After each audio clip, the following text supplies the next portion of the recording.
मन्नाथ श्री जगन्नाथ, मन्नाथ श्री जगन्नाथ, मन्नाथ श्री जगन्नाथ, मद्गुरु श्री जगद्गुरु।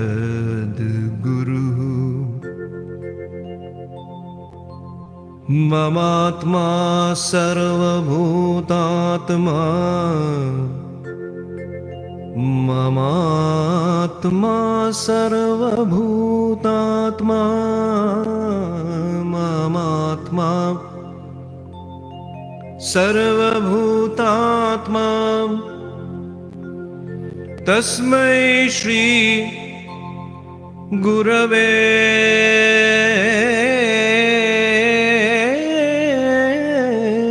नमः।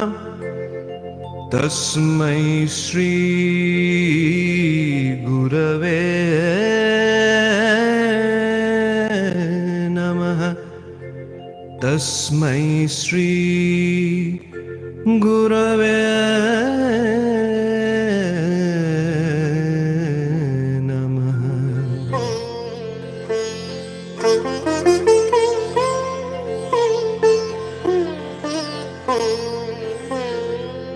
मोहि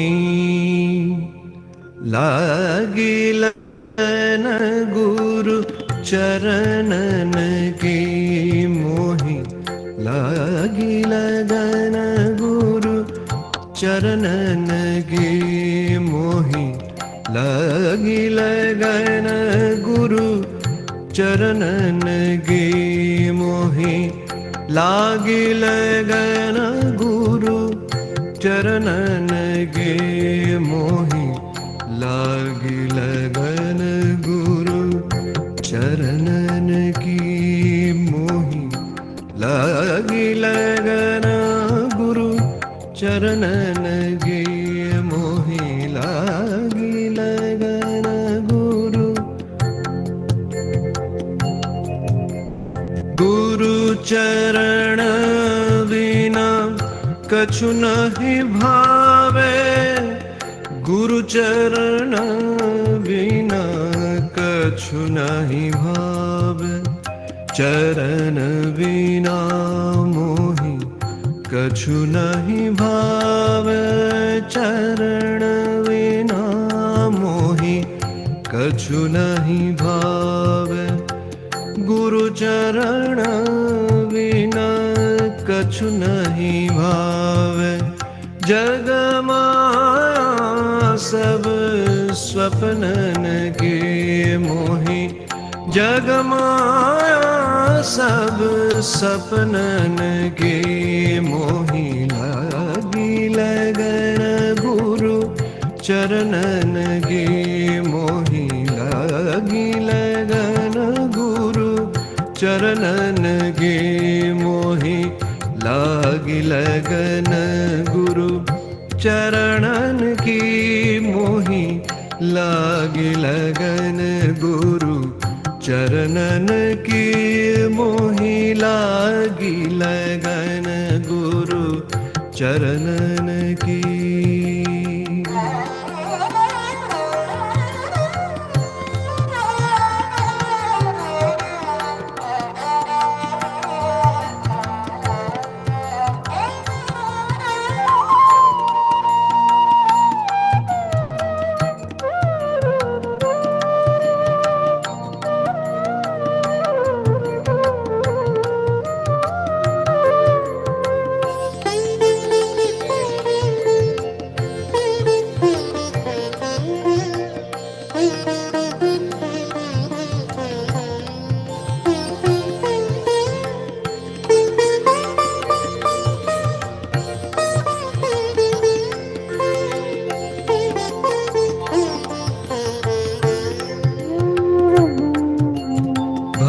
सागर सब सुख गयो है, भव सागर सब सुख गयो है।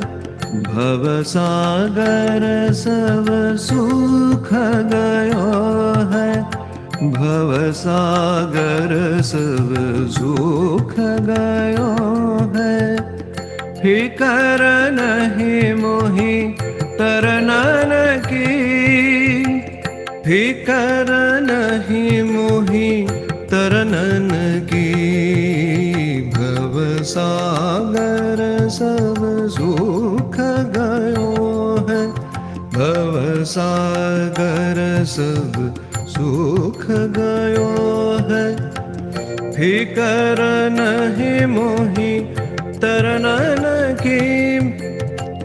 मीरा के प्रभु गिरधर नागर, मीरा के प्रभु गिरधर नागर। मीरा के प्रभु गिरधर नागर, मीरा के प्रभु गिरधर नागर। मीरा के प्रभु गिरधर नागर। उलट भयो मोर नयनन की, उलट भयो मोर नयनन की।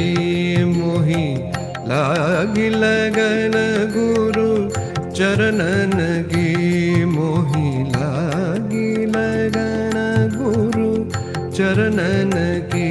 मोहि लागी लगन गुरु चरणन के। मोहि लागी लगन गुरु चरणन की।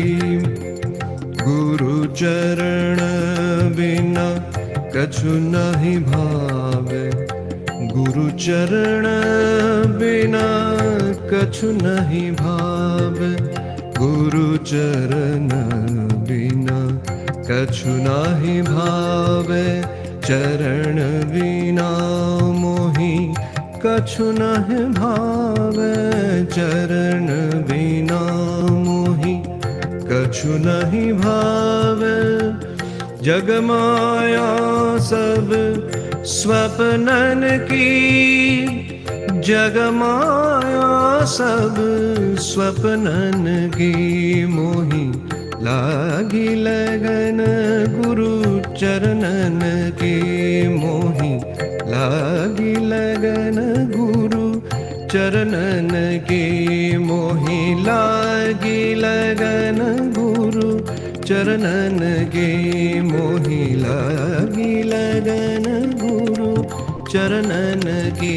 मोहि लागी लगन गुरु चरणन की। मोहि लागी लगन गुरु चरणन की।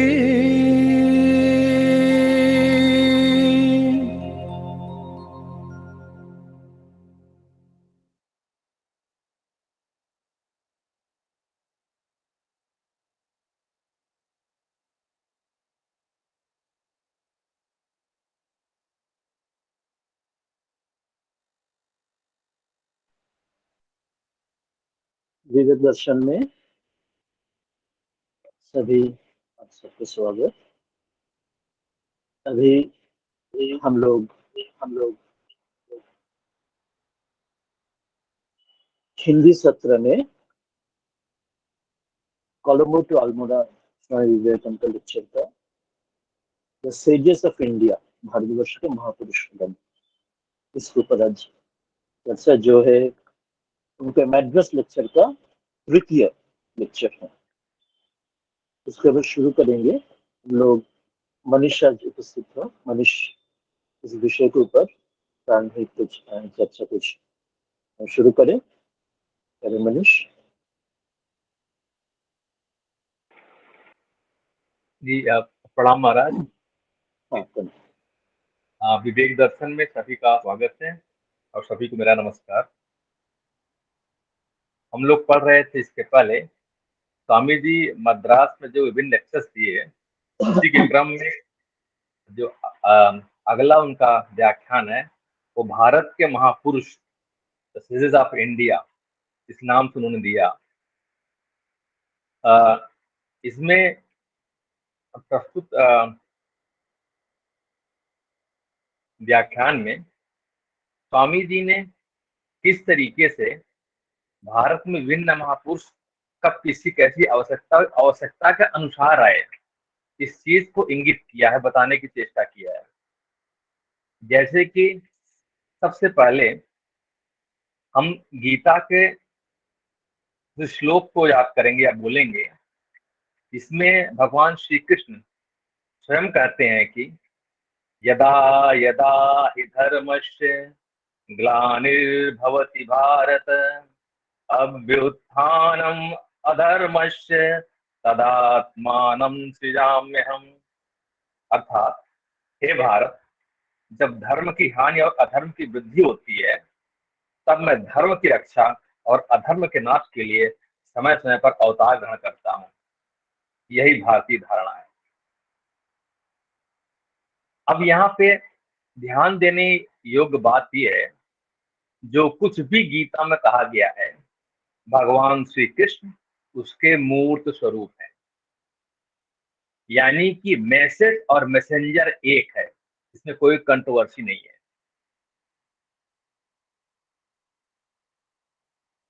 हम विभिन्न धर्मों की बात करें संसार के, तो जैसा कि स्वामी जी हमेशा कहते चले आए हैं, सनातन धर्म के अलावा जो वैदिक सनातन धर्म, इसके अतिरिक्त संसार के जितने भी धर्म हैं वो किसी एक व्यक्ति पर प्रतिष्ठित है। सनातन धर्म किसी व्यक्ति विशेष के बदौलत नहीं है। अर्थात किसी के ऐतिहासिक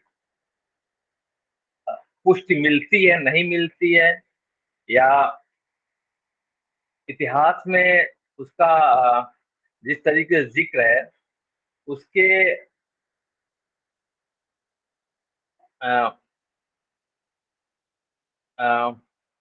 जिस तरीके से वो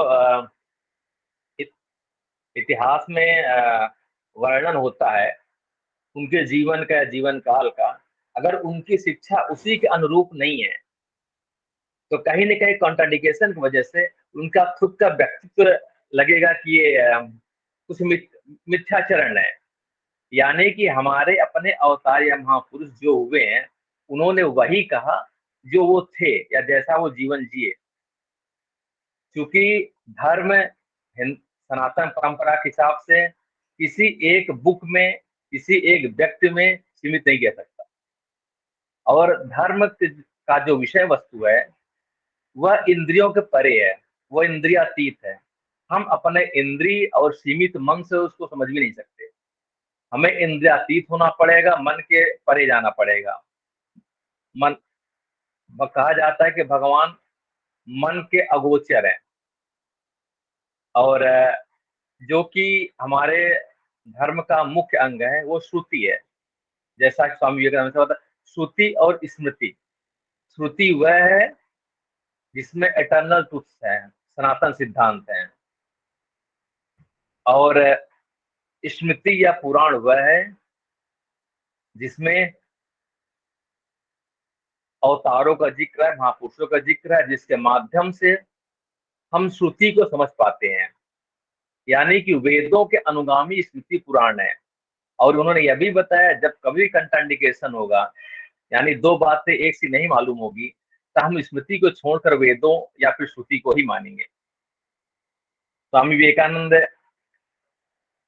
बताते हैं कि कृष्ण की महत्ता यह नहीं है कि वे वेदों के प्रमाण है, बल्कि वेद ही कृष्ण के प्रमाण है।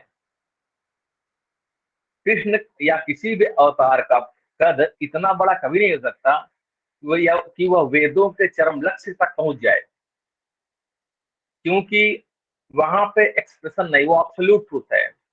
अवतार रिलेटिव ट्रूथ है, वो कितना भी बड़ा अवतार हो। और इसके बाद वेद और आगे जाते हैं और बताते हैं कि अवतार का जो तत्व है, तत्वतः या हम आप जो कुछ हैं, वो तत्वतः वही है जो ईश्वर है, जो चरम लक्ष्य है। और इसको जान लेना ही हमारे जीवन का उद्देश्य है, जैसा कि श्री रामकृष्ण बोलते हैं। इसके बाद स्वामी विवेकानंद ने क्रमशः कृष्ण की पर्सनालिटी के बाद सीता के चरित्र का भी वर्णन किए हैं कि जिसको हम चाहते हैं महाराज थोड़ा इलेबोरेट करें कि भारत में अगर हम कभी किसी अ, को आशीर्वाद देना चाहे, किसी स्त्री को, किसी को भी, तो हम सभी यही कहते हैं, या बल्कि इन्होंने सीधे सीधे ये कहा है स्वामी विवेकानंद कि सीता से बड़ा आदर्श अभी तक न हुआ है न कभी होगा, क्योंकि किसी स्त्री का महत्तम आदर्श जो हो सकता है उसका प्रत्यक्ष या चरम सीता ही है। और वो कहते भी हैं, कभी हम अगर नारी उद्धार या इस तरह की बातें करते हैं वुमेन वेलफेयर की, तो अगर हम भारत में सीता के चरित्र को उठाते हुए करेंगे, उनके चरित्र की दिशा में आगे बढ़ाएंगे, तब तो सक्सेसफुल होगा, अदरवाइज व्यर्थ हो जाएगा। इसके बाद आगे हम महाराज फिर समझेंगे उन्होंने किस तरीके से गोपियों के प्रेम का वर्णन किया कि गोपियों का जो प्रेम था वो प्रेम के ही वास्ते था, जिसको समझने के लिए हमें खुद का अंतःकरण इतना ज्यादा शुद्ध होना चाहिए कि तब तो हम उसके कुछ एकाध अंश समझ पाएंगे, नहीं तो उस प्रेम को समझना आम लोगों के बस की बात नहीं है। फिर क्रमशः उसी क्रम में उन्होंने बताया कि जिस तरीके से श्री कृष्ण वैदिक धर्म के एक तरीके से प्रवक्ता रहे हैं, उन्होंने वैदिक धर्म के बारे में ही बताया और उनकी खुद की पर्सनालिटी वही थी जो वो थे। इन्होंने निष्काम कर्म के बारे में जैसा कहा या निष्काम भक्ति के अहेतु की भक्ति के बारे में जो बताया, उसके क्रम में कालांतर में भगवान बुद्ध हुए जो तमाम उस समय के जरूरत के हिसाब से आए, आवश्यकता के हिसाब से, क्योंकि तब बलि प्रथा बाकी जो इतनी ज्यादा थी, उसको काउंटर करने के लिए भगवान बुद्ध का एक तरीके से अवतरण हुआ। बाद में भगवान बुद्ध के बाद कुछ वर्षों में, कुछ शताब्दियों में वहां भी अवनति होने लगी, और जो अगली वेव आई, जो अगली आध्यात्मिक लहर है शंकराचार्य की आई, उन्होंने फिर से वापस उस वैदिक कालखंड को फिर से पुनर्जीवित किया और वैदिक धर्म के जो मूल आचार हैं उसको हम लोगों के सामने ले आए, प्रस्तुत किए। शंकराचार्य के बाद ये कहा जाता शंकराचार्य जी के बारे में कि उनकी मेधा बहुत प्रखर थी और उनका हृदय उतना विशाल नहीं था, और हृदय की इस संकीर्णता को दूर करने के लिए फिर से भगवान के रूप में अवतरित हुए रामानुजाचार्य। उसके बाद वर्तमान काल में भगवान श्री रामकृष्ण, जिनमें मेधा के साथ साथ विशाल हृदय था, और इस तरह देखा जाए तो जो विभिन्न टाइम पे आई हैं आध्यात्मिक लहरें, जो अलग अलग टाइम उठी हैं, वो सब आवश्यकता का अनुरूप ही हैं। और अभी भी जो कुछ है धर्म का कोई अंश या कोई संप्रदाय वर्तमान में है, तो उन सब का वजह ये है कि उन सब की आवश्यकता है। अगर उनकी आवश्यकता नहीं होगी, वो नहीं होंगे, वो कालांतर में विलुप्त भी हो जाएगा, उनकी आवश्यकता खत्म हो जाएगी। और हम चाहते हैं कि पूजनीय महाराज जी हम लोगों के सामने धर्म के जो हिंदू धर्म के जो विभिन्न महापुरुष हुए, क्रमशः आए, उनके बारे में विस्तार से प्रकाश डालें। जी महाराज जी। हाँ मनीष, आज तो अभी कौशिक और आप लोग भी और भी उपस्थित है, तो मुझे जो विचार लगा तो आज का इसका अध्ययन के बाद द सेजेस ऑफ इंडिया और मनीष ने जैसे बताया, मुझे ये लग रहा था जो समझी पहले जो 2 वक्तव्य देख चुके हैं मद्रास में, हम लोग शुरू में कहे थे क्या ना, इस कोलंबो टॉल्मो जो लेक्चर है ये समझी भारतवर्ष का आध्यात्मिक नवजागरण, उसके द्वारा सारे विश्व का जो आध्यात्मिक और नवजागरण, उसके साथ अभ्युदय और निश्रेयस, अर्थात प्रवृत्ति मार्ग के लिए धर्म अर्थ काम और निवृत्ति मार्ग के लिए मोक्ष, ये सारी जो दिशाएं दिखा चुके हैं। तो कोलंबो टॉल्मो लेक्चर के एक स्थिति के बाद और दूसरा स्थिति ऐसे ऊंचाई से ऊंचाई पीढ़ी तक ले जाने में। और जैसे कि स्वामी जी ने, उन्होंने जब अमेरिका गया, हम लोग उनके इतिहास में पता है कि मद्रास के जनगण, आज के जो चेन्नई, वहाँ के जनगण उसने मुख्य रूप लिए थे स्वामी जी को विदेश में भेजने के लिए। उसी ढंग से उस टाइम कलकत्ता का जो स्वामी जी का जो मूल जो जन्म होने का जन्म स्थान था, वहां से भी लोग उनको जानकारी था भी नहीं। और समझो वापस आए, इसलिए मैड्रास से उन्होंने ये काम को कैसे आगे बढ़ाने, शुरुआत कैसे करना है, कहाँ तक पहुंचना है, इसके रूपरेख भी इस मैड्रास के 5 लेक्चर में मुख्य रूप से दे चुके हैं। तो पहले जब हम लेक्चर जो पढ़ चुके, उसके साथ आज जो तृतीय लेक्चर हम लोग पढ़ रहे हैं, आज इसका संपूर्ण हो या आगे भी दूसरे लेक्चर में हम लोग कंटिन्यू करेंगे, देखेंगे कितना तक हम लोग कर सके आज के समय में। तो इसमें जो देख रहे हैं, ये पहले दोनों लेक्चर के साथ आज तृतीय लेक्चर का बहुत ही गहन एक संबंध है। अर्थात इसके दौरान में इसमें सिर्फ स्वामी जी सेजर्स ऑफ इंडिया अर्थात भारतवर्ष को महापुरुष गण, इसकी एक सिर्फ ऐतिहासिक क्रमरेख हम लोग के साथ याद नहीं करवा रहे, एज ए स्कॉलर के रूप से ये बता रहा है, इतिहास पढ़ा रहा है, ये बात नहीं है। तो उसके साथ समझो और भी कुछ देना चाहे, और भी कुछ दिग्दर्शन इसके द्वारा हम लोग को देना चाह रहे हैं। क्योंकि किताबा में तो इन सभी को जो हम लोग पढ़ रहे हैं, पढ़ चुके हैं या पढ़ रहे हैं, इनका सब इतिहास जीवनी तो पता है सबको, कम या ज्यादा इतिहास तो किताब में लिखा भी हुआ है। फिर भी स्वामी जी इसके ऊपर एक खास करके एक लेक्चर जो उन्होंने दिया, इसके अर्थ कुछ है तो पिछले दोनों लेक्चर के साथ कुछ गहन संबंध, और आगे जो 2 लेक्चर होगा उसके साथ भी कुछ गहन संबंध। आगे का लेक्चर तो हम लोग बाद में आएंगे, तो पिछले 2 जो लेक्चर पढ़े हैं, पहले उसके साथ संबंध जोड़े तब एक सूत्र बना पाएगा। सूत्र मतलब जो हम लोग सुतली जैसे बोलते हैं, जो थ्रेड से साथ गीता में जैसे भगवान श्री कृष्ण बोल रहे हैं, सूत्र मणिगणा इव, अर्थात जब एक माला, एक गार्लैंड लोग बनाते हैं, उसके सुतली जो थ्रेड होती है, उसके द्वारा तो अंदर से हम लोग फ्लावर्स देते हैं या पर्स जाते हैं, तब ये कंप्लीट एक गार्लैंड बनता है। इसलिए पहले का जो पढ़ चुके हैं, उसके साथ आज का सेजस का संबंध क्या है, क्यों समझी का अचानक पहले के बाद आज इस विषय में लेक्चर क्यों देना पड़ा, और इसके बाद में क्या देने जा रही है, इसके उद्देश्य जब तक स्पष्ट नहीं होंगे तब तक हम लोग को इस जो भाषण का उसका अंतर्निहित महत्व हम लोग समझ नहीं पाएंगे। तो पहला बहुत संक्षेप में पिछले दोनों लेक्चर के साथ इसका संबंध को देखने की कोशिश करें। एक शब्द में बोले तो हम लोग पहले लेक्चर का नाम क्या था, मनीष कौशिक, सबसे फर्स्ट जो लेक्चर हम लोग पढ़े थे अंग्रेजी में था माय प्लान ऑफ कैंपेन, है ना, अर्थात मेरे क्रांतिकारी योजना, ये था फर्स्ट लेक्चर। उसके बाद दूसरा लेक्चर क्या था, Vedanta in its application to Indian life, अर्थात वेदांत का भारतीय जीवन में उसका प्रयोग।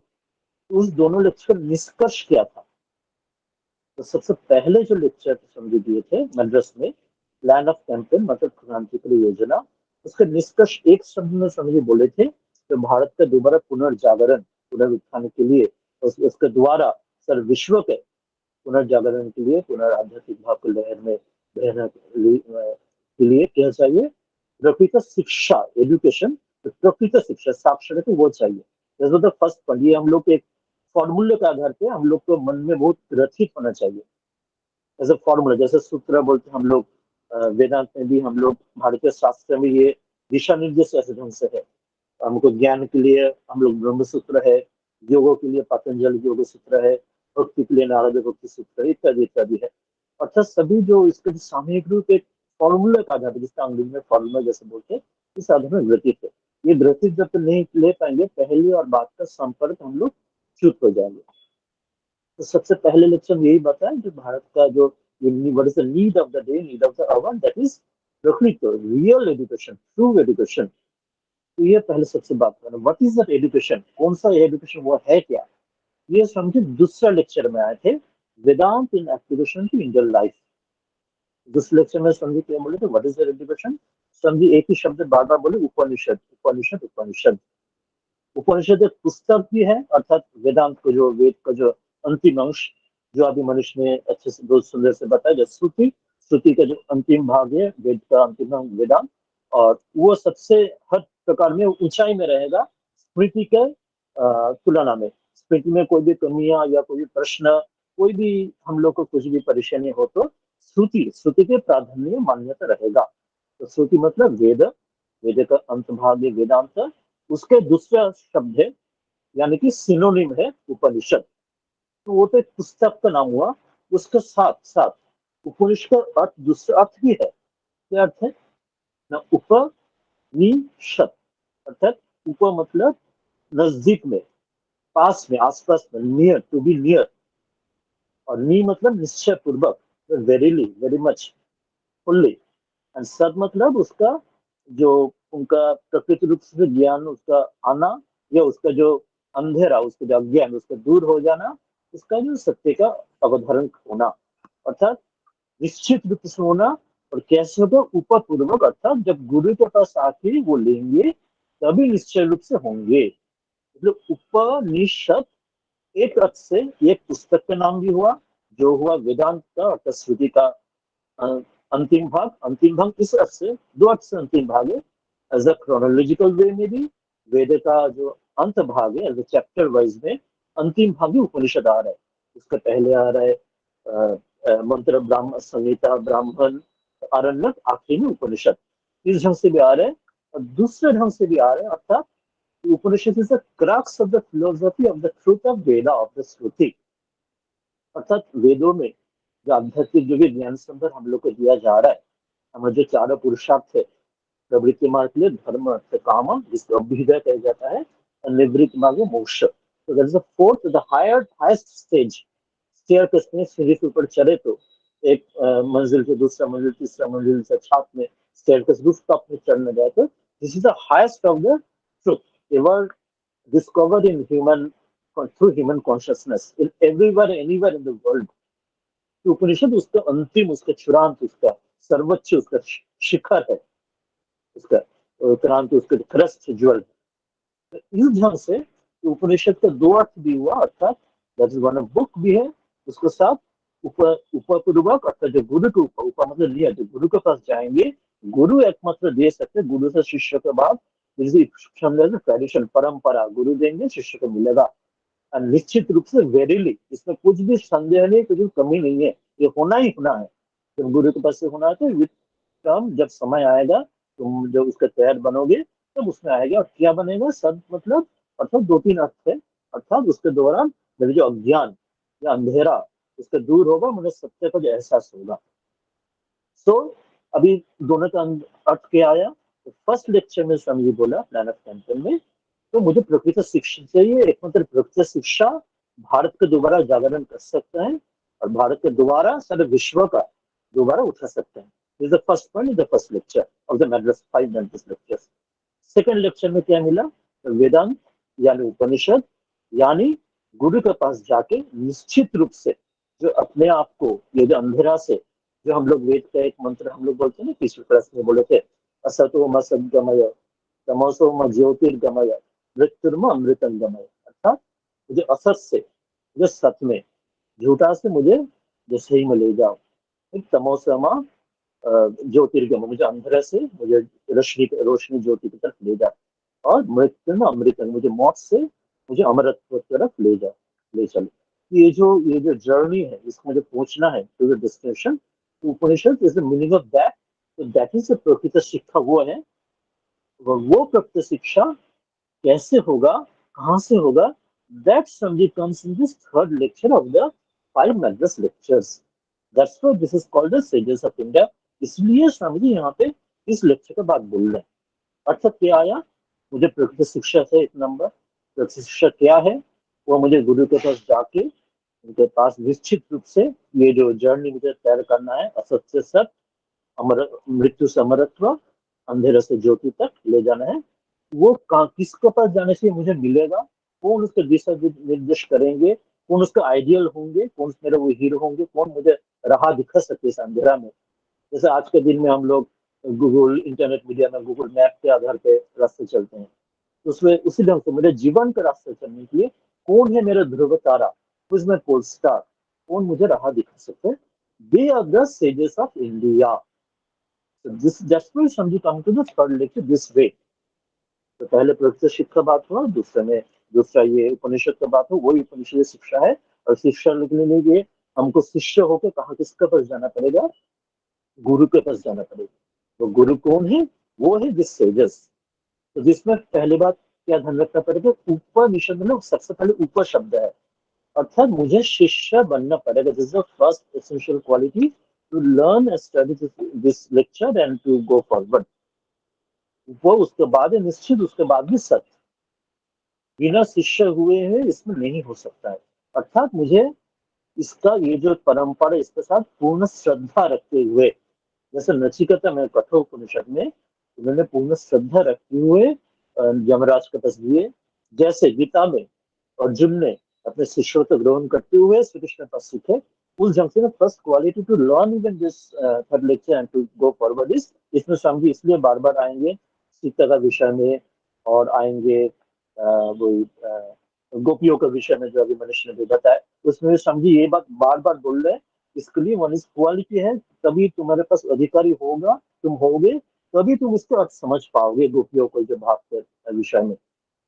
जैसे जैसे first essential thing, first way to be शिष्य, मतलब उसमें तुम्हें श्रद्धा श्रद्धा उसको लाना पड़ेगा नचिकेता जो भाव का, तभी यू कैन अंडरस्टैंड दिस सेजर्स ऑफ इंडिया, जो अर्थात ये महापुरुषों के लिए। और इस महापुरुषों के लिए क्या नाम बताया जा रहा है, उसके पारिभाषिक शब्द समझी दे रहा है। समझी दे रहा मतलब हमारे शास्त्र में समझी उसको उल्लेख कर दे। सेजेस इज इंग्लिश वर्ड है, उसके हिंदी वर्ड तो महापुरुष बताया, तो महान जो पुरुष है या महान जो नारी है, पुरुष या नारी जो भी है उनके, उसके पारिभाषिक शब्द हमारे शास्त्र में, उसका शब्द क्या है, टेक्निकल वर्ड जिसको बोलते हैं, जैसे धर्मशास्त्र एक टेक्निकल सब्जेक्ट जैसे, उसका शब्द मूल्य सेजेस के पारिभाषिक शब्द है, महापुरुष का या महान नारियों का जो पारिभाषिक शब्द है उसको बोलते हैं ऋषि। दिस इज द शब्द ऋषि, द पारिभाषिक शब्द का सेज, तो महापुरुष या महान नारी का। हम जो आर्य धर्म जैसे बोलते हैं, आर्य धर्म में बोलते हैं जो अक्सर जो है आर्य, उसके जो जो आर्य है, जो चित्त आर्य, उसके जो गोल, उसके डेस्टिनेशन है, ये बिकम्स ऋषि। दोनों ही मूल उसी धातु से आ रहे हैं, इसलिए ऋषि है जो शब्द। उसका दूसरा अर्थ है मंत्र दृष्टा।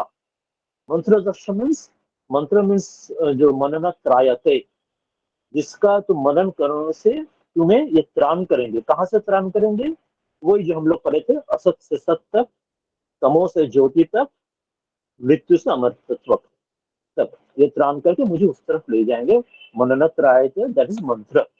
एंड मंत्र जो दृष्टा, मंत्र सृष्टा नहीं है, ये ध्यान रखना जरूरी है। मंत्र का सृष्टि उन्होंने नहीं किया, क्योंकि वे अनादि अनंत है। ईश्वर जैसे अनादि अनंत है, सनातन है। धर्म जैसे ईश्वर धर्म सनातन है, इसी से मंत्र भी सनातन है। उन्होंने दृष्ट, उनको दर्शन किया, इसलिए हमने धर्म में फिलोसफी बोलते हैं दर्शन। इसलिए दर्शन के जिन्होंने दृष्टा, जो उन्होंने देखा है, मतलब महसूस किया, तो उन्होंने मंत्र दृष्टि, उनको कहते हैं ऋषि। एंड इसके बाद का जो तीसरी बात जो है, समझ बोले व्हाट इज द गोल, अर्थात हम लोग जैसे ऐसे ऋषि के पास जाएंगे सीखने के लिए, इसमें सीखेंगे फ्रॉम द बिगिनिंग, ऊपर मतलब उसके नजदीक जाएंगे, तब फिर निश्चित रूप से मेरा जो अंधेरा दूर होगा, मेरी जो कमियां दूर होगी, मेरी जो त्रुटियां दूर होगी। और उसके लिए मेरे जो राह तक, मेरे डेस्टिनी, मेरे फाइनल डेस्टिनेशन क्या है, that is also rishi. This is a very important thing to understand and to remember. अर्थात समझे जब बोले सेजेस ऑफ इंडिया के एग्जाम्पल दे रहा है, तो मेरा मकसद क्या है, मेरा मंजिल क्या है, हम हर एक भारतवासी का, हर उसके साथ में हर एक विश्ववासी का भी, दैट इज सर्वम ब्रह्म में जगत। अर्थात हम लोग को गुरु के पास जाने के बाद मुझे निश्चित रूप से मेरा अंधेरा, मेरी जो कमियां, मेरी जो त्रुटियां, मेरी जो गलती, ये सब दूर होने के बाद मुझे भी ऋषि बनना पड़ेगा। That is the goal of human life, that is which is called God realization और सेल्फ रियलाइजेशन और ब्रह्म साक्षात्कार, आत्म साक्षात्कार, जीवन मुक्ति, अलग अलग शब्द में बोला जाता है। That is also another word, that is rishi. अर्थात मुझे ऋषि के पास जाना है, तो इसी दौरान मुझे भी ऋषि बनना पड़ेगा, इस जन्म में हो या दूसरे जन्म में हो, जब भी हो। दैट इज माई गोल। उससे पहले मुझे रोकना नहीं है, कि अमरत्व तक मुझे पहुंचना है। तो this is the final and very important thing समझिए in the very beginning of the lecture. उसका जब फर्स्ट पैराग्राफ आप लोग पढ़ेंगे तो देखेंगे, आप लोग पढ़ चुके होंगे, देखेंगे समझिए ये शब्द बोल रहे हैं, what has the Hindu nation done, has been doing for thousands of years except producing sages. sages मतलब वो ऋषि जो अभी बताया।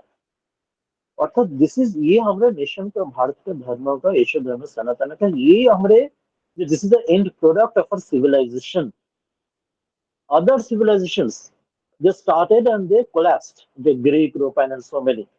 Some other civilizations, आज के दिन में जो Western we are seeing, we are thriving on that wealth or politics or business, so many, but ultimately they will bound to decline because it cannot sustain anything in nature, cosmos cannot sustain those only those mundane those values unless it is it is centered on the truth of the eternal truth.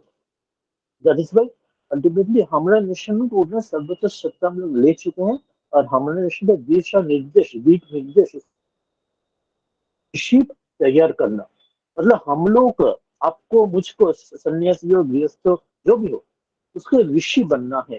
तुम खुद ऋषि के पास गुरु के पास पहुंचो उसको निश्चित रूप से तुम उसके पथ फॉलो करोगे ऊपर निश्चित तब तुम्हारे ये कमियां दूर होते तुम ऋषि बनोगे। This a goal of human life और any goal of Indian life, goal of Western life, goal of any life. Only we know that, they do not know that. The West do not know that. It is our duty to first to realize this truth in our own life and then to show it that into other life, in the other civilizations also. This is a very basic thing समझे एक बात इसमें बोल रहे हैं। इसके बाद कौशिक भी है थोड़ा अभी शायद इस लेक्चर हम लोग कंप्लीट नहीं करेंगे तो इतना गंभीर है और कई महापुरुषों के बात समझता है जिसमें मैं सबसे पहले मैं सिर्फ एक दो शब्द बोल के मैं कौशिक को थोड़ा बताऊंगा और भी आगे और प्रश्न उत्तर के लिए भी मैं मनीष का जो दो बात जो था सीता का और गोपियों के विषय में उस दो का just I touch those points and I hand over to Kaushik. और सबसे पहले मैं और एक बात कहूंगा even before Krishna, before Rama, somebody says our heroes, even national heroes, we say, or our आदर्श जो है, they are the rishis. अवतार भी उसके बाद में आता है। रामचंद्र कृष्ण या किसी रामकृष्ण सबसे पहले हमारे जो ऋषि मंत्रदर्श उन्होंने वेद को उद्धार के रूप से वेद को उन्होंने मंत्रदर्श रूप से उन्होंने हमको वेद दे चुके हैं ऋषि जिसको हम लोग नाम भी पता नहीं है। कुछ महिला भी है कुछ पुरुष भी है नाम का भी किया या सिर्फ नाम भी पता है इसके अलावा और कुछ भी पता नहीं है उन लोगों के विषय में सिर्फ इतना पता है वो लोग ऋषि थे वो लोग मंत्र दृष्टा थे। And this point is a very important crux of our civilization. We see the wonder when you compare with west they are always like Manish बताया about comparing with other religions, other Western religions or Middle Eastern religions. They thrive on the personality of any great leader or great Mahapurusha, great sage. But we never thrive upon the personality. We thrive upon the principle of the teaching.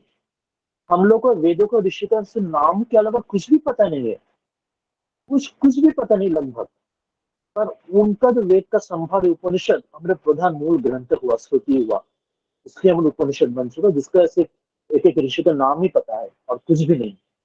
अर्थात हम लोग ये जो व्यक्तित्व उसके ऊपर हम महत्व नहीं दे रहे हम लोग व्यक्तित्व के पार में उसके ऊपर हमें जाने वहां तक है उसमें that shows that our own individuality आपका मेरा हमारा जो ईगो हमारा जो आई है जो अहंकार अपना है तो journey is also like that उसमें भी इसका पार जाना ही हमारा लक्ष्य है पद भी वैसे ही है will go through that path. पर उसके लिए और भी एक this is one very important point of our civilization ये ध्यान रखना भविष्य में भी इस लेक्चर के लिए भी समझे के दूसरे लेक्चर या भारतवर्ष हम लोग जो और भी ध्यान से दूसरा पुस्तक पढ़ेंगे समझी के और भी किसी का यानी eastern western any peoples lecture पढ़ेंगे या सुनेंगे जीवन में अपने उतारेंगे उसके बाद ये ध्यान रखने योग्य है। तो उसके साथ when we compare with the non-Indian और non-Eastern philosophy और thoughts उसमें और एक बात देखेंगे though we never thrive on the person we always thrive on the principle but still then we do not have any paradoxical contradiction with those personalities। ये और एक बड़ी बात है मतलब हम लोग प्रिंसिपल के बात बोल रहे हैं फिर भी हमारे पास राम या कृष्णा या चैतन्य श्याम प्रसाद इतना बड़े महापुरुष है दोनों बीच में कोई विरोध नहीं है। इधर प्रिंसिपल के ऊपर महत्व दे रहा है उधर इतना बड़ा पर्सनैलिटी के ऊपर महत्व दे रहा है पर कोई एक दूसरे विरोधिता नहीं हो रहा है। जहाँ पे नॉन इंडियन थॉट में जहाँ पे है जहाँ पे सिर्फ पर्सनल के बात बोलेंगे जी पर्सन ये बोले है वो मानो तो नहीं मानो तो बस तुम you are not eligible to live with this world. But हमारे इसमें यही है, वो इतना फर्क है प्रिंसिपल में और पर्सनैलिटी में, पर बिंदु मात्र विरोध एक दूसरे के साथ नहीं है। दोनों वंडरफुली एक दूसरे को जस्ट सप्लीमेंटिंग और complementing each other, and they are thriving of each other, and they are producing great and great fruits from each other with the help of others. This is another very important point. तो सबसे पहले बात हो जिसका नाम भी पता नहीं, जो वो ऋषि है, इज द फर्स्ट पॉइंट, जो सेजेस है। तो उसका जो उदाहरण आएगा जो बाद में पुराना में जो स्मृति में आ गया, श्रुति के बाद, तब एक एक बार बड़े बड़े महापुरुषों, मतलब जो बड़े बड़े अवतार और भी समझी बोले प्रॉफिट्स होगा, या और भी कई ढंग का पर्सनैलिटीज आ रहे हैं, जैसे रामचंद्र कृष्ण इसमें आया। उसमें आज तक में अ, दोनों महिला पर्सनैलिटी की बात से मैं कहूंगा। तो जैसे मैंने वेदों में बताया, जैसे ऋषियों में कुछ महिलाएं भी थे, नाम की सिर्फ नाम ही पता है, उसके द्वारा कुछ भी पता नहीं। जैसे देवी सुक्तम में है, और इसमें जंगल के विषय में गार्गी मंत्री की स्कूल लेते, और भी एक दो ऋषि को लेते, वाक ऋषि का महिला स्त्री ऋषि को लेते। इस ढंग से जो महापुरुष बाद में जो इंटरवेंशन, उसमें जो ऋषि में जो नारी ऋषि, वो जो शब्द जो मनीष ने बताया, मैंने उन दोनों के सिर्फ नाम आज उल्लेख करके मैं आगे क्वेश्चन को बताऊंगा। और मैं चाहूंगा आज जो अब बीच में हम लोग जो नारी शक्तियां हैं, स्त्री मातृशक्ति है हमारे क्लास में भी, उन लोगों इस विषय में कुछ इनका भी कुछ चिंतन बताया। तो सबसे पहले मैं अभी रामचंद्र कृष्ण उसके बारे में कुछ नहीं बता रहा, मैं सिर्फ सीता के विषय में आ जा रहा हूँ। मनीष ने 2 पॉइंट बताया सीता और गोपियों के विषय में। Sita wonderfully thing in just one paragraph, Samji says, a great relation, Samji says in one word, this great Sita, she is our national god and she must always remain so.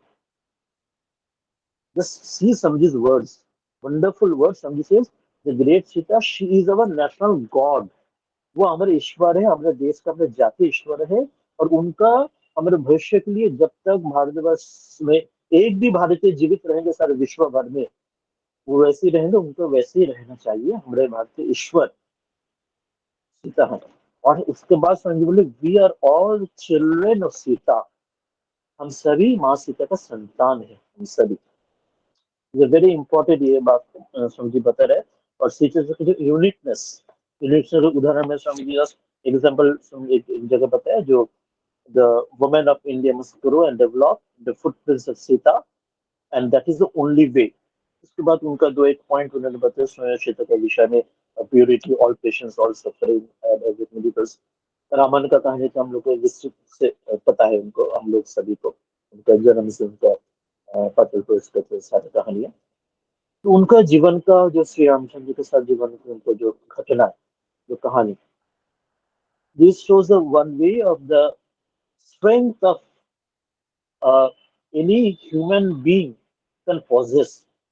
The greatness says that Swami says that maybe we can develop, or our civilization can develop another Rama. शायद और भी एक रामा हो सकता है, पर दूसरा सीता होना लगभग असंभव है, क्योंकि दैट यूनिक पर्सनालिटी पहले कभी नहीं था, और बाद में भी शायद संभव नहीं, इतना यूनिक था।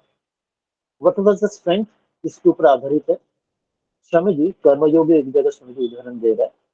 जैसे दोनों उदाहरण लो, एक पहाड़, एक पर्वत, हिल, माउंटेन सोच लो, वहां से एक पत्थर नीचे गिरा दो, तो पत्थर कितना आसानी से पत्थर नीचे आ जाएगा, उसमें कुछ हम लोग कुछ फोर्स देना ही नहीं पड़ेगा, क्योंकि पत्थर अपना वेट से ही वो नीचे में आसानी से आ जाएगा। You don't need any restraint उसको रोकने के लिए और नीचे भेजने के लिए।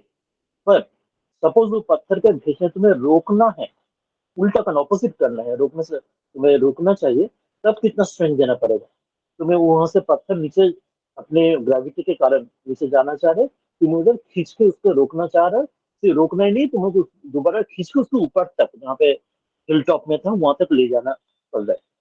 तो which one is a greater manifestation of strength? Samji asks that his Karmayoga lectures. So we think because the other one, जहाँ पे पत्थर ऊपर से नीचे गिर रहा है, वहां से इतना we see a big commotion, जैसे होता है वाटरफॉल जैसे होता है, या ग्लेशियर जैसे नीचे आता है, या क्लाउड बस्ट होता है, इतना धमाका जैसे होता है, सबको नजर आता है कितना कुछ, बहुत कुछ हो रहा है, सब एकदम एकदम देखते एकदम बहुत बड़ा कुछ मैनिफेस्टेशन लग रहा है। पर इफ यू सी गॉड से सोचे तो that is the least manifestation of power, that's a natural thing. और जब उल्टा करोगे, अर्थात पत्थर को नीचे से रुकने, नीचे गिरने से रुकोगे, रोकोगे, कोशिश करोगे, या वो नीचे रुक में गिर जाए वो पत्थर को, सिर्फ रुकना भी नहीं, उसको ऊपर लाके हिल टॉप में तक ही लाना है, तो कितना और ज्यादा, कितना ऑलमोस्ट इन्फिनिट स्ट्रेंथ जरूरत है उतना बड़ा पत्थर के पहाड़ से नीचे रोकना, बंद करना, फिर उसको ऊपर बैक तब उसको ऊपर खींचना, ऊपर भी रखना।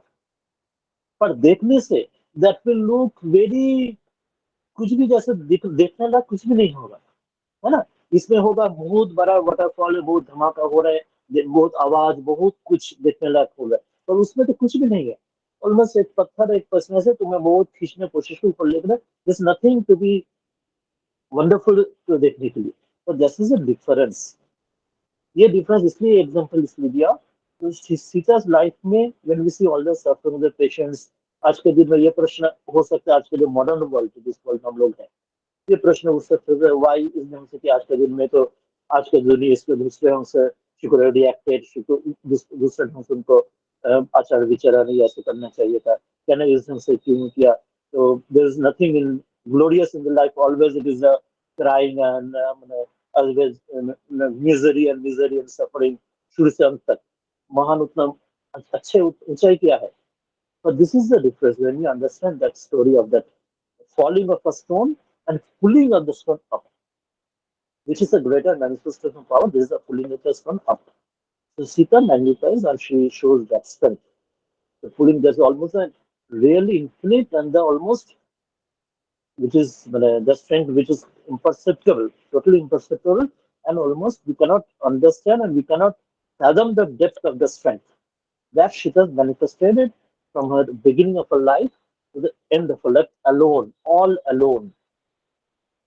We think ourselves in that stage, a small girl and being wed, and never she was out of her palace, and then she's wed to another king and to another prince, and then on the midst of that, she's born a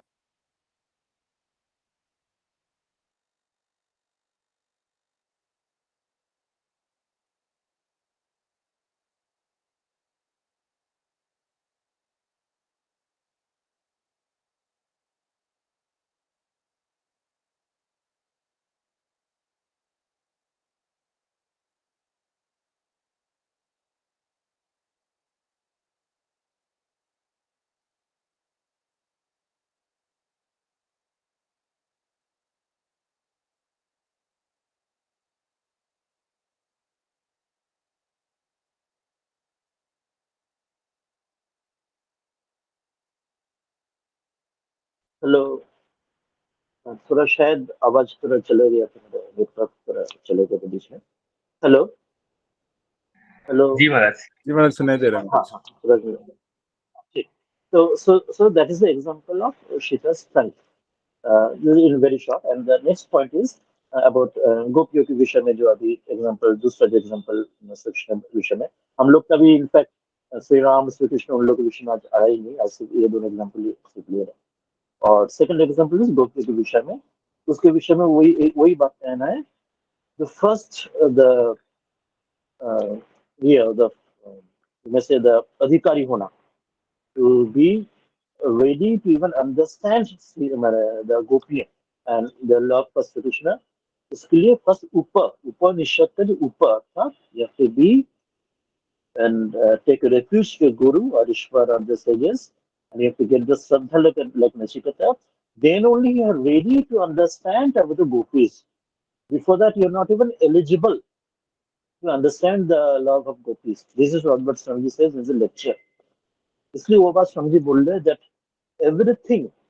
everything is allowed only with one pre-condition, that is the pure. What is the pre-condition? Swami says the purity of the heart. ये बात स्वामी इस lecture में बोल रहे हैं, जो हम लोग ग्रुप में भी पहले बताया था, the crux of this lecture. Everything is allowed only with one pre-condition, that is the purity of the heart. If that is there, श्रद्धा के साथ, तभी हम लोग गोपियों का जो प्रेम श्री कृष्ण के प्रति वृंदावन लीला का वो समझ पाएंगे। नहीं तो we are not even eligible to hear understanding, उसका समझना इंटेलेक्चुअली तो बहुत दूर, स्पिरिचुअली तो और भी बहुत दूर। And Swami says, just Swami to give the example of that, जिसको बात मैं शुरू में बोला था उसको लेके मैं अभी मेरे बात समाप्त कर लूंगा आज के लिए बात। जो शुरू में जो मैंने बोला था, जो प्रिंसिपल एंड पर्सन्स, इसके बीच में जो दिस पैराडॉक्सिकल ये कॉन्ट्रडिक्शन है, जो non Indian philosophies, non Indian thought systems, non Indian religions, जो लोग उसका समाधान नहीं कर पाया between the principle and the persons, वो ये गोपियों के विषय में तो easily we Indian minds could get the solution of that. हम लोग ऋषियों का जो प्रिंसिपल का बात इसमें है, जो हम रस्वती में है, और स्मृतियों में जो पर्सन्स को बात आ रहे, पर्सनलिटी आ रहे, अर्थात the impersonal God and the personal God, God का जो impersonal aspect and the personal aspect, that only can be combined, or that only can be synchronized, this idea of the gopis. Sanjay says that can become, that can be realized in that idea, because love for love's sake or work for work's sake and others those ideas. So gopis, how these were duties for duty's sake and all these ideas, how this all personal and all merciful, this personal God, how can we all powerful God, and then how can we create a hell of this world, hell of this earth, so called. How you can combine these two contradictory ideas, that only can be brought to gopis, this idea. I'll just say this much today for today's talk. Already we have 15 minutes almost we have talk.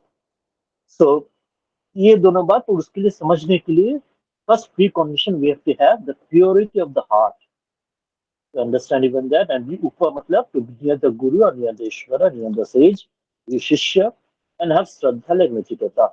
With this precondition only we will be eligible to least understand these concepts. तो इतना संक्षिप्त में ये दोनों बात मैंने अभी बताया।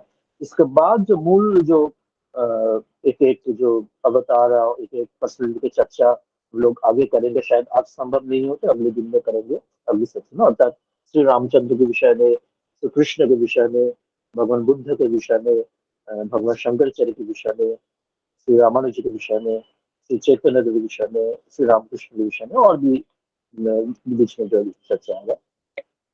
तो ये तीन मूल संक्षिप्त में हम लोग देखें तो पॉइंट वही हो तीन लेक्चर में। फर्स्ट इज वी नीड प्रकृत शिक्षा, एंड व्हाट इज द प्रकृत शिक्षा, दैट इज ऊपर ऋषभ, मतलब गुरु के पास तुम अधिकारी होकर जाते तभी निश्चित रूप से तुम्हारी अज्ञान अंधकार दूर होगा।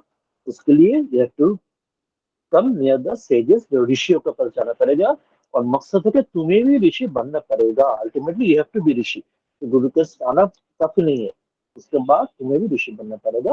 And this Rishi for example so that ideologies, great personalities, but they preach only principles, they do not thrive on the personality alone, this much.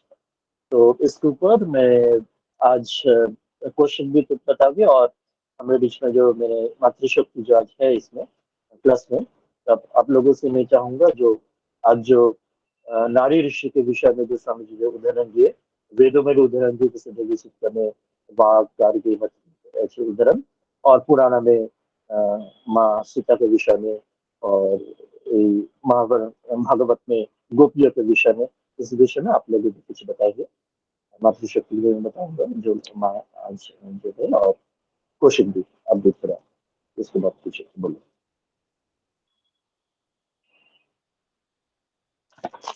Question आपको क्या विचार?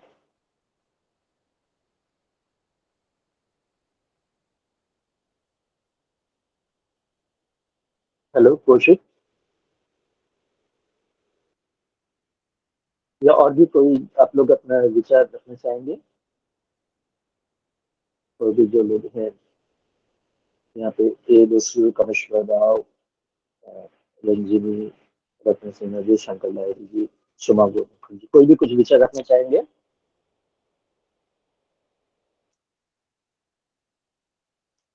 मनीष? प्रणाम प्रणाम महाराज। हाँ कौशिक, हाँ बोलो। तो कुछ विचार हम लोग संक्षिप्त में इतना ही अंश पढ़ पाए, आज तो कंप्लीट नहीं कर पाए, तो आपका क्या विचार इस विषय के ऊपर, आज के क्लास के जो विचार हाँ महाराज, प्रणाम सबको, मेरा प्रणाम। ये काफी वास्ट चैप्टर है महाराज, तो ऐसे जैसे डॉक्टर मनीष और महाराज जी ने बताया वही चीज मैं छोटा छोटा जो मैंने नोट बनाया है उसका मैं दोबारा दोहराना चाहता हूँ। ये जो पहले हिस्से में बताया गया है, चैप्टर के पहले हिस्से में ना, ये जो द पिक्युलरिटी ऑफ हिंदुइज्म, जो सनातन धर्म का जो पिक्युलरिटी है, that we have to understand that कि our religion preaches an impersonal personal God. जो भी बाकी सारे रिलीजन के बारे में यहाँ पे एग्जाम्पल दिया गया है वो दैट सराउंड्स एनी पर्सन, कोई पर्सन को लेके उनके जो सेजेस है, उनके जो प्रॉफिट्स है, उनके लाइफ के ऊपर आधारित है, उनके जीवन के जो स्टोरी है उसके ऊपर आधारित है।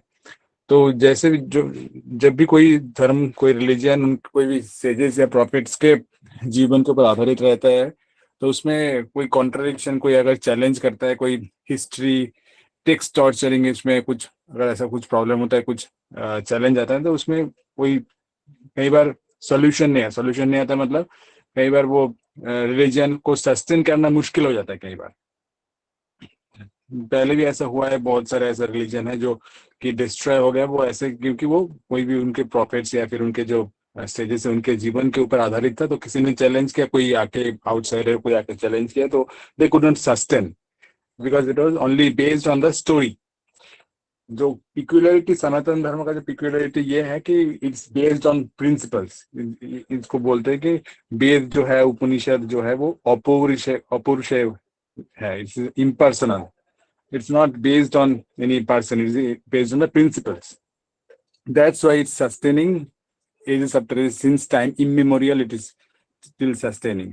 इतने सारे अटैक आया भारत वर्ष के ऊपर, हिंदू रिलीजन के ऊपर, सनातन धर्म का, but still it is sustaining because it is based on some eternal principles. दूसरा बात जो यहाँ पे बोला गया है कि रिलीजन क्या है, इसके बारे में भी डॉक्टर मनीष महाराज जी ने बताया कि रिलीजन क्या है, व्हाट इज रिलीजन, धर्म क्या है। इट इज, जो स्वामी जी ने बताया, religion is not in books. बहुत सारे किताबें पढ़ लिया, बहुत सारे क्लास कर लिया है, यूट्यूब के बहुत सारे लेक्चर सुन लिया है, डाउनलोड कर पढ़ लिया है सब कुछ, या फिर theorising doing some intellectual discussion, intellectually understanding some clever philosophy, Vedanta class join करके सब कुछ समझ गया में आ गया, वो रिलीजन है क्या? स्वामी जी स्ट्रेट फॉरवर्ड ये बता रहा है कि it is not religion, it is not even in reasoning, it is being and becoming. जो स्वामी जी ने, महाराज जी ने भी बताया कि we have to go towards the rishihood. Everyone, each one of us should have the goal to attain the Rishihood, that is the ultimate goal in our life, being and becoming, that is the religion. दूसरों के बारे में, दूसरों को correct करने के लिए, दूसरों को रेक्टिफाई करना छोड़ के खुद के बारे में टू कंसंट्रेट कि हम लोग का क्या क्या शॉर्ट कमिंग्स है, कैसे क्या करना है, उस कर में कंसंट्रेट करके खुद को बनाना है, दूसरों को हेल्प करना है, क्रिटिसाइज नहीं करना है कि दूसरों को जो शॉर्ट कमिंग्स है उसको सामने नहीं लाना है, सबको हेल्प करना है, खुद को भी आगे की तरफ टुवर्ड्स द ऋषिहुड वो लेके जाना है। That is the religion, being and becoming. और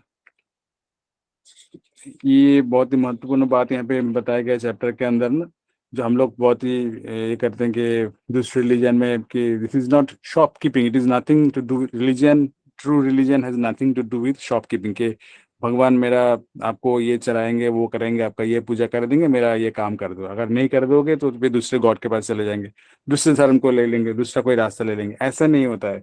it is complete surrender, complete surrender. जो पिछले उसके एक पैराग्राफ पहले वो बताया गया है कि गीता में भगवान श्री कृष्ण ने ये बात सबसे पहले बताया कि religion, this is not religion of fear और temptation, this is in spite of the fear of hell and temptation, this is the only religion which declares love for love's sake, duty for duty's sake and work for work's sake। ये तो बोलना बहुत आसान है, लेकिन वो practically apply करना बहुत ही डिफिकल्ट है। मतलब ये पूरे लाइफ टाइम की साधना है, जन्म जन्म की साधना है कि इसको अगर हम लोग समझ पाए, पहले तो समझना है क्या बोलना चाह रहे हैं कि वर्क्स, ये तो बहुत होर्डिंग में भी लिखा रहता है, एडवर्टाइजमेंट में भी बोलता है, बोलते रहते हैं works for works, love for love sake, लेकिन है क्या ये? Complete surrender without any expectation. हम लोग सिंपल सब्जेक्ट चॉइस करते हैं, कोई भी करियर चॉइस करते हैं, कोई भी सब्जेक्ट ग्रेजुएशन के टाइम चॉइस करते हैं, पोस्ट ग्रेजुएशन के टाइम चॉइस करते हैं, ये सोच के करते हैं कि आगे जाके इसका मार्केट वैल्यू कैसा होगा, सब्जेक्ट को पेयर करके नहीं करते हैं मोस्ट ऑफ अस। तो वही बताना चाह रहे हैं कि वॉक्स फॉर वॉक से मतलब है मैं इसको इसलिए पेयर कर रहा हूँ क्योंकि ये अच्छा लगता है मुझे, मैं कुछ सब्जेक्ट को देना चाहता हूँ, मैं सोसाइटी को कुछ देना चाहता हूँ, इस काम को मुझे कुछ जॉब सेटिस्फेक्शन है या फिर कुछ मैं देना चाहता हूँ सबको। इसलिए ऐसा नहीं है कि ये काम करके या फिर सब्जेक्ट में पढ़ाई करके इसमें invest, it's like not like a business कि इसमें टाइम इन्वेस्ट करके या फिर पैसा या फिर समय इन्वेस्ट करके मेरे को क्या रिटर्न आएगा उसके बारे में नहीं सोचना है। We have to contribute, complete surrender to God, and कितना हम लोग दे सकते हैं उसके बारे में बता रहे हैं।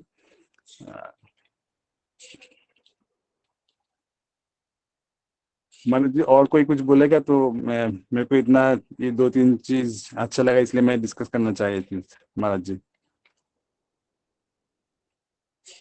हाँ, तो ये मेन पॉइंट्स हम लोग आज जितना कर चुके हैं, ये मेन पॉइंट्स इतना था। और एक एक जो पर्सनैलिटी के विषय में हम लोग आज पूरा चर्चा नहीं कर चुके हैं, वो नेक्स्ट दिन भी हम लोग चर्चा करेंगे।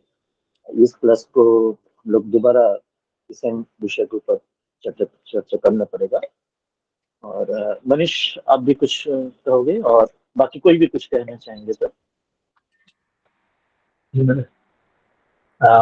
मैं लव पे बोलना चाहूंगा फिर से कि हाँ, जैसा कि डॉक्टर कौशिक ने बताया कि हमें लोगों को प्यार करना है, तो जो मेरी अपनी अंडरस्टैंडिंग वो ये है, हमें ऐसा हो जाना है।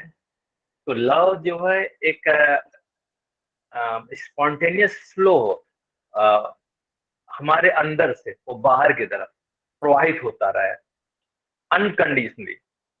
वो हमारा नेचर खुद का वैसा बन जाए कि हम लव हो जाए, and that love start spreading everywhere without any कोई भेदभाव के, वो सब तक पहुंचता रहे। हम नेचर से ही ऐसे हो जाएं कि बिना प्यार के रह ही न पाए, जो मैं समझता हूँ। जी महाराज। हाँ, ये एक बात स्वामी जी की भी कहे थे श्री रामकृष्ण के विषय में। उनका जो डिफाइन डिफाइन करने के लिए बोले थे, जो हु इज रामकृष्ण, स्वामी जी बोले थे ही इज LOVE पर्सनिफाइड। ये स्वामी जी का संज्ञा डेफिनेशन था। और स्वामी जी इस लेक्चर में सेजेस ऑफ इंडिया में जब इस विषय आ रहा है, जब लव फॉर लव से, ड्यूटी फॉर ड्यूटी से, वर्क फॉर वर्क आ रहे, तो स्वामी जी एक एग्जाम्पल का उदाहरण दिया है। जो दिस गोपियों का जो इस प्रेम, कृष्ण के प्रेम में, उसमें that old question of that personality, personal God and impersonal God, इस बीच में जो उत्तर वहाँ पे जो हाउ टू हार्मोनाइज वो आया है, उसके साथ how this all personal God has created such A hell of this world, वो भी उन्होंने उत्तर दिया है। इस प्रश्न में स्वामी जी महाभारत के एक कहानी के यहाँ पे बताया है इस लेक्चर में। उन्होंने पूछ रहे जो which you find in Draupadi discussion with Yudhishthira in the forest. वो कहानी क्या था जो स्वामी जी विस्तृत रूप से कर्मयोग लेक्चर में पूछ रहे, पता है यहाँ पे सिर्फ हिंट दिया है। प्रश्न ऐसे था, जैसे आप लोगों को याद भी होगा महाभारत को कहानी, जैसे युद्ध क्रिया में हार जाने के बाद युधिष्ठिर और 5 भाइयों और द्रौपदी उन्होंने वनवास में चले गए। तो फिर इन्होंने द्रौपदी वहां जाके बहुत परेशान होने के बाद उनका युधिष्ठिर को प्रश्न पूछा, उनका उन्होंने दोष भी दिया जो अपने इसलिए किस लिए अपने ये धर्म का और ये मुझे अच्छा जो ये विषय में धर्मपुत्र युधिष्ठिर है और जो अच्छे विषय में कुछ ये बात करते हैं, तो और ये आपको ईश्वर आपको क्या देते हैं, इसका फल क्या, ये तो देखिए इतना ही तो दुखी है, सफरिंग मिल रहा है, सब कुछ इतना परेशानी हम लोग को वनवास में ऐसे कठिन परिस्थिति में झेलना पड़ रहा है।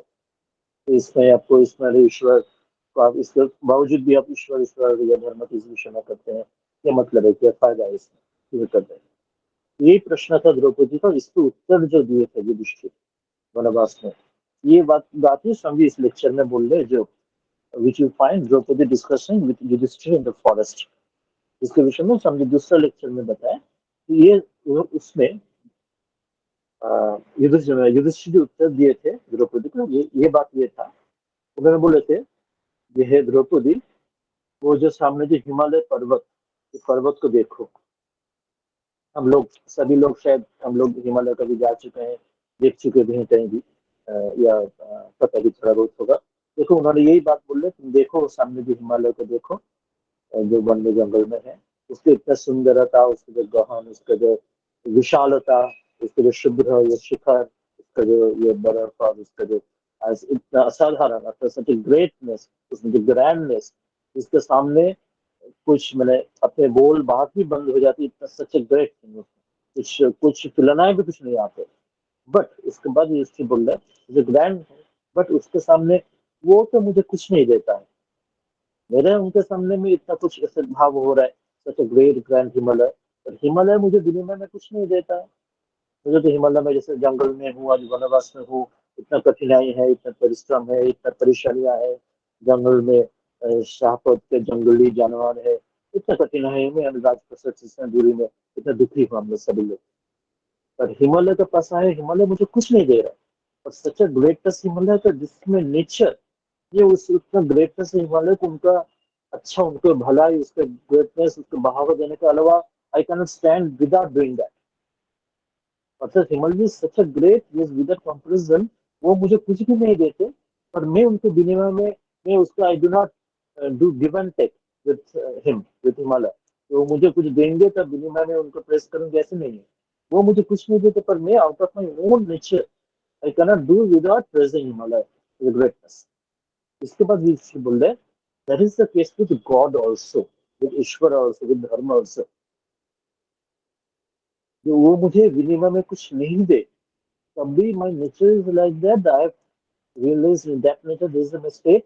So I cannot do without him, without God.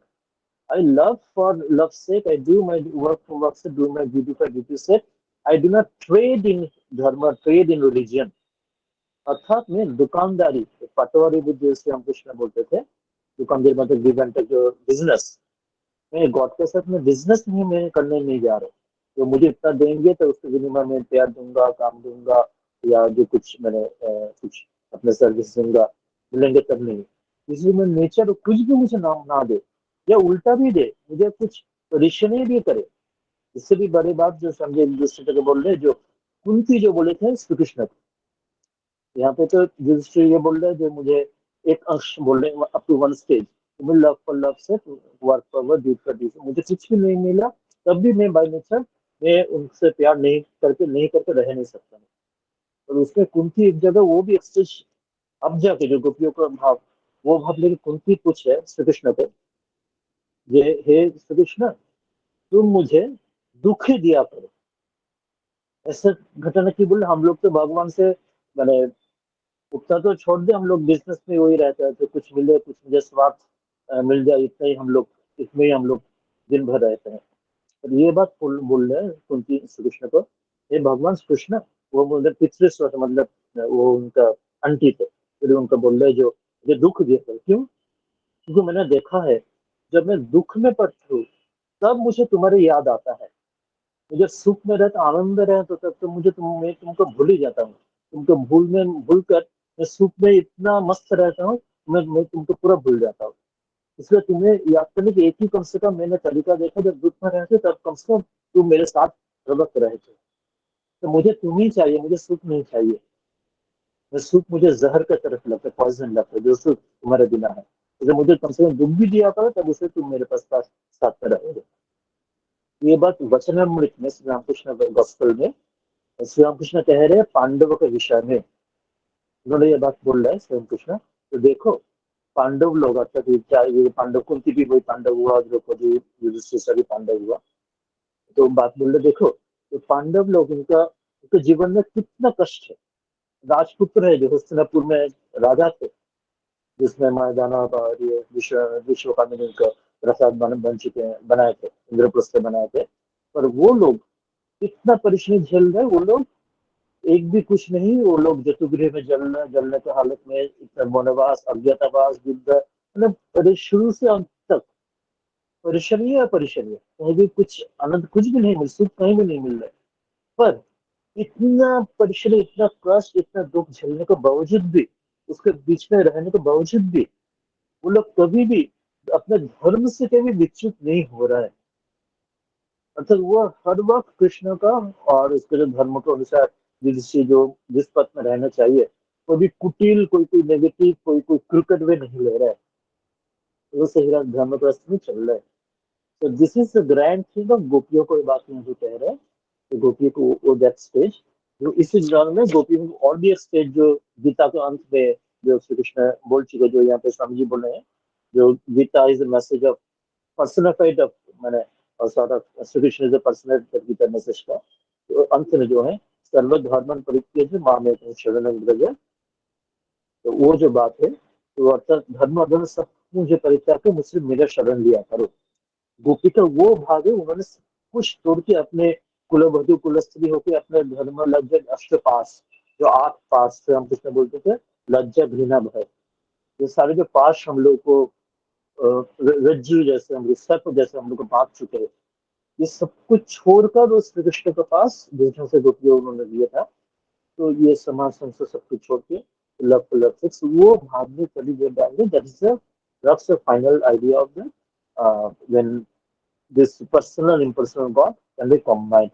क्योंकि क्यों होगा सर, उसके लास्ट एपिसोड में समझी बोल रहे हैं that what happens to that you yourself, मतलब दैट गोपियो, वो खुद उसका द्वारा वो लोग खुद they are becoming as it were, they are becoming Krishna himself herself. अर्थात उनका अपने बीच में उनका खुद को कृष्ण देख रहे हैं, they are not seeing anything else than Krishna, Krishna alone. Every face is becoming of Krishna, every own face becoming like Krishna, his or her own soul is become tinged with Krishna color alone. This is the crux of that idea of the Krishna, the source of love. And वो love जैसे भगवत में ईश्वर के साथ संबंध बनाने के लिए कई प्रकार दिया जा रहा है। तो प्रकार में एक भाव बोला जा रहा है शांत भाव, एक भाव बोला जा रहा है उसका दास्य भाव, एक भाव वात्सल्य भाव, एक भाव हो रहा है सख्य भाव, एक मधुर्य भाव। उसमें से जो इस जो प्रेम है, इस प्रेम को अलग अलग रूप से गोपियों ने उन्होंने लिया था, मधुर भाव से, माधुर्य के भाव से ये भाव लिया था। अभी मनीष ने उन्होंने मैसेज भी किया, जो usually we want to be lovable, want to be an object of love so that everyone can love, but we all should try to be the source of love. उसमें ये जो अंतर जो हो रहा है मधुर भाव जो लव में, जो गोपियों का अनुष्ठान में जो था, उन्होंने they could themselves identify Krishna. उनको जो राष्ट्र महाराष्ट्र जो कहते हैं रास पूर्णिमा में, उसमें एवरीबॉडी अपने आप को कृष्ण समझ रहे हैं। उन्होंने वृंदावन के एक एक वस्तुओं में, एक एक प्राणियों में, एक एक पेड़ में वहां पे कृष्ण का उनको सोच रहे, कृष्ण का देख रहे, उनका अनुभव हो रहा है। ये भाव वो तो मधुर भाव से संभव हुआ, पर वो भाव भी बाकी जो भाव है, अर्थात सख्य भाव, दास्य भाव, शांत भाव, वात्सल्य भाव, और या अभी जो श्री रामकृष्ण इस जन्म के इस एज के लिए जो बताया, इस युगों के लिए, तो मातृभाव, संतान भाव, ये सब भाव के दौरान भी वही आदर्श में पहुंचना संभव है। सिर्फ ऐसे नहीं से गोपियों का आदर्श मधुर भाव से संभव है, पर ये हनुमान को जो दास्य भाव, उसमें भी संभव है। उसमें वचनामृत में भी है, हनुमान को पूछ रहे रामचंद्र, ये है हनुमान, तुम मुझे किस भाव से देखते हो? हनुमान बोल रहे प्रभु, जब मैं अपने को शरीर समझता हूँ, तब मुझे लगता है कि मैं हूँ दास, आप है मेरा प्रभु। और जब मुझे मैं समझता हूँ मैं इसका अंश है, विश्व ब्रह्मांड का अंश, तब मुझे लगता है आप पूर्ण है, मैं उसका अंश हूँ। पर जब मैं आपको ब्रह्म इसका महसूस करता हूँ, तब मुझे लगता है आप भी जो है, मैं भी वो हूँ। अर्थात वही गोपियों को जो भाव है, लव से जो अपने बीच में गोपी कृष्णा देख रहे हैं, यहाँ पे भी हनुमान जी भी अपने अंदर राम ही देख रहे हैं और कुछ नहीं देख रहे। अर्थात दास्य भाव में वो उसको उन्नीत होना संभव है, शांत भाव भी वही संभव है। शांत भाव ये ऋषियों ने, समझी ठाकुर बोल रहे, समझी बोल रहे, ऋषियों को ये भाव था, ऋषि के रूप में अपने अंदर ब्रह्म साक्षात्कार करते थे। फिर सख्य भाव में भी संभव है। सुदामा रूप, वो लोग सुदामा लोग श्री कृष्ण परमात्मा ने उनको कंधों में चढ़ के, ईश्वर कंधों में चढ़े, उनके साथ खेल रहे, उनके साथ जैसे दोस्त के साथ जो गालियां दे रहे, उसके लात मारना, मतलब उसके साथ, दोस्त के साथ जो भी होता है, जब उस मतलब उसके लेवल में चले जाना, सच लेवल में चले, उसके लेवल में जाके उनको प्राप्त किया। उसके साथ वात्सल्य भाव, यशोदा। यशोदा अपने संतान के रूप से देखकर कृष्ण परमात्मा को, जिसको सारे दुनिया जिसको बांध नहीं सकते, जिसको उनको अपने प्रेम से, उनको रज्जु से उनको अपने कृष्ण को बांध लिए थे। जो घटना भी है अपने रज्जु के दौरान उनके बांध भी लिया, तो इसमें उसमें भी संभव है, वात्सल्य भाव में भी। और आज के दिन में श्री रामकृष्ण ने दिखाया जो मातृभाव, संतान भाव, मतलब ये माँ मातृभाव है, मैं उनका संतान हूँ, इस भाव से होगा तो इसमें भी वही बात संभव है जो उन्होंने इस जन्म में दिखा। जो शिवगन से जीत सको जो भाव को उसके दौरान करेंगे, तो उसमें भी शिवगन से सिर्फ जीत सको मतलब सिर्फ जीवों में शिव देखा नहीं है, उसके दौरान मुझे भी, मतलब जो सेवा कर रहे हैं वो भी अपने अंदर में अपने आप को उसमें शिव समझे, तभी आपका बस सेवा होगा। अपने आप शिव समझेंगे तभी उनके दूसरे में भी शिव उसको नजर आएगा। ये बात उदाहरण स्वरूप भी है। श्री रामकृष्ण सीमा, श्री रामकृष्ण सीमा को पूछ रहा है कि अपने सहधर्मिणी को, आप मुझे किस दृष्टि में देखते हो ना, सॉरी मैं दूसरा बोला। सीमा श्री रामकृष्ण को पूछ रहा है आप मुझे किस दृष्टि में देखते हो, अपने स्त्री अपने हस्बैंड को पूछ रहा है। जैसे समझ लीजिए, हस्बैंड अपने वाइफ के उत्तर दे रहे हैं, उत्तर दे रहे हैं, वो जो मंदिर में जो भगवतारिणी है और जो नहवत में मेरे जो गर्भधारिणी माता है, और मेरे सामने मेरे जो स्त्री सहधर्मिणी जो है, वो तीन एक ही रूप में सचमुच में देख रहे हैं। अर्थात भवतारिणी, गर्भधारिणी, सहधर्मिणी, तीनों एक हो गया, समझ लीजिए। तो ये किसकी उच्चता है, क्योंकि भावे गोपियों को जो भाव जो बताया जो हर जगह एक ही देखना, तो वो भाव इसमें भी मातृभाव से वही बात आ गया।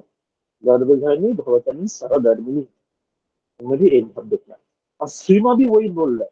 तो सीमा को जो अंत जो श्री राम के शरीर छूटने के बाद सीमा जब रोने जा रहे काशीपुर में, तब उन्होंने ये नहीं बोल रहे जो हे श्री रामकृष्ण मेरे स्वामी, मेरे प्रभु, मेरे हस्बैंड, आप शरीर छोड़े। उन्होंने इसलिए रोया कि हे माँ काली, आप मुझे छोड़ के कहाँ गया।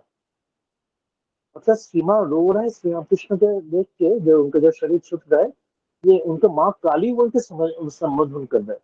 अर्थात वो जो संतान भाव और मातृभाव से रूप से जो खुद से भी काली जिनको बोला गया, वो भी श्री रामकृष्ण उसी रूप से देख रहे, जो माँ काली आप मुझे छोड़ के क्या गया। तो ये भाव जो जिन शिवगन से जिस तरह से भी हम अपने अंदर शिव रूप, अपने आप को शिव समझ पाएंगे, अपने आप को शिव रूप से समझ एहसास कर पाएंगे, तभी जीव को भी जहाँ पे भी उसमें उसी एहसास करके हम लोग भी उस लक्ष्य में पहुंच सकते हैं। that love for that sex, duty for duty sex and work for work sex। ये उसका तत्व तो जो भाव है, बाकी उसका जो प्रैक्टिस वो अपने अपने जीवन में हम सबको कोशिश करना पड़ेगा। हम लोग कोशिश करें कितना हम लोग प्रारब्ध संस्कार है उसके अनुसार में, जब हम लोग उनकी कृपा से सफल होंगे, तब तत्व तो ये भाव हुआ। इसके निष्कर्ष जो पूछ रहे थे लोग चर्चा कर रहे थे। मनीष क्वेश्चन।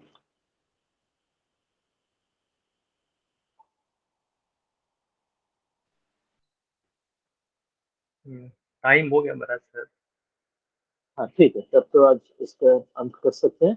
और मनीष जो एक सुंदर, बहुत सुंदर मैसेज जो भेजे थे कॉल मैसेज में, ये चाहे तो बाद में व्हाट्सएप ग्रुप में भी भेज सकते हैं, और सभी के लिए उसके लिए लोग अच्छा मिलेगा। और आज का विषय का जो चर्चा किया उसके जो निष्कर्ष आया, जितना चर्चा किया उसके भी आप लोग कोई मिलकर इसको जिस्ट अंश करके बंगाली, हिंदी, अंग्रेजी में ग्रुप में दे सकते हैं। तो हम लोग अ, इस अगले 2 हफ्ते में इस चर्चा को ग्रुप में जारी रखेंगे। 2 हफ्ते बाद इस लेक्चर को बाकी अंश का फिर चर्चा करेंगे, अर्थात बाकी जो अवतार महापुरुष का चर्चा विषय।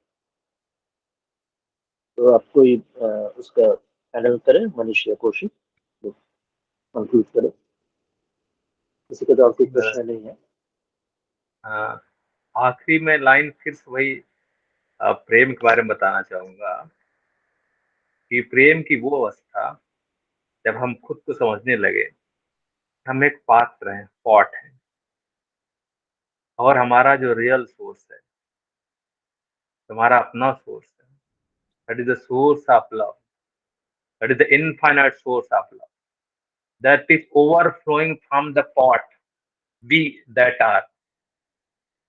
हमारा, हम जो पात्र हैं, जो बर्तन है, उस बर्तन में हमारा जो लव का सोर्स है, वो जो अपने आप को मैनिफेस्ट करता है, एक्सप्रेस करता है, then that starts overflowing, and I feel that is the state of love. और आज का लेक्चर बहुत ही अच्छा था, और हम चाहेंगे हम सारे लोग उसको पढ़ें और उसके संबंध में अपने अपने विचार ग्रुप पे लिखें। जी महाराज। ठीक है, तब हम लोग ऐसे करें, एक बार अंत करो मनुष्य कौशिक। शुरू में जो गीता का जो श्लोक बोले थे, यदा यदि धर्मस्य, श्लोक के साथ अंत कर सकते हैं। तो मनीष तब ये श्लोक शुरू करो, हम लोग सभी रिपीट करेंगे एक एक अंश लाइन। सब लोग अपने फोन ऑन करके, माइक्रोफोन ऑन करके रिपीट कर सकते हैं। कौशिक बोले थे ना, ये मनीष बोले थे। हाँ। कोई भी, हाँ शुरू करो मनीष। ओम यदा यदा हि धर्मस्य, ओम यदा यदा यदा हि धर्मस्य ग्लानिर्भवति भारतः, ग्लानिर्भवति भवति भारत अभ्युत्थानम् अधर्मस्य अभ्युत्थानमधर्मस्य तदात्मानं सृजाम्यहम्। सृजाम्यहम्।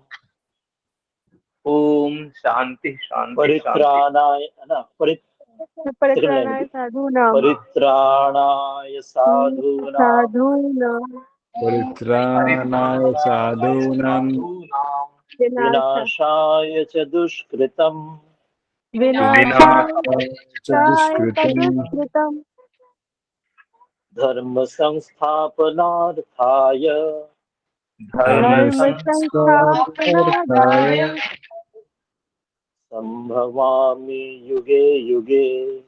संभवामि युगे युगे। ओम शांति शांति शांति। ओम शांति शांति। राम कृष्णार्पणमस्तु। श्री राम कृष्णार्पणमस्तु। सभी को प्रणाम। प्रणाम। प्रणाम महाराज।